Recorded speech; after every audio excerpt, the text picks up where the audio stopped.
Kantara cinema మరియు దాని sequel Kantara chapter 1 చుట్టూ జరిగిన ప్రమాదాలు, మరణాలు ఇటీవల చర్చనీయాంశంగా మారాయి.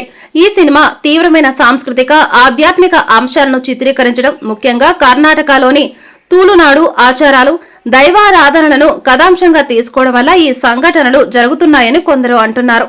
కాంతార చాప్టర్ 1 సినిమా షూటింగ్ సమయంలో ఓ జూనియర్ ఆర్టిస్ట్ షూటింగ్ బ్రేక్ సమయంలో నదిలో ఈత కొట్టేందుకు వెళ్లి మునిగి మరణించాడు. ఈ సంఘటన షూటింగ్ జరుగుతున్న సమయంలో జరగలేదు అని, బ్రేక్ సమయంలో జరిగిందని నిర్మాతలు స్పష్టం చేశారు. ఆ తర్వాత కాంతార 2లో నటిస్తున్న మలయాళ నటుడు రాకేష్ పూజారి కూడా మృతి చెందాడు. కొన్ని నెలల క్రితం షూటింగ్ సమయంలో జూనియర్ ఆర్టిస్టులను తీసుకెళ్తున్న బస్సు ప్రమాదానికి గురై కొందరు గాయపడ్డారు.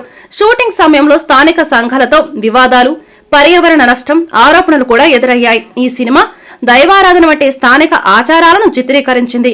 ఈ ఆచారాలు తూలు సమాజంలో పవిత్రమైనవిగా భావించబడతాయి.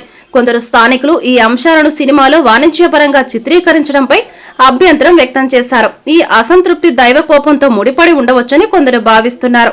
కాంతార సినిమా దైవారాధన, ఆధ్యాత్మికతను బలంగా చిత్రీకరించినందున కొందరు ఈ మరణాలను దైవ కోపంగా భావిస్తున్నారు. అయితే ఈ దృక్కోణం పూర్తిగా మూఢనమ్మకంపై ఆధారపడి ఉంటుంది. శాస్త్రీయంగా చూస్తే ఈ సినిమా షూటింగ్ సమయంలో జరిగిన ప్రమాదాలు దురదృష్టకరం, కానీ వీటిని దైవిక కారణాలతో ముడిపెట్టడానికి ఆధారాలు లేవు.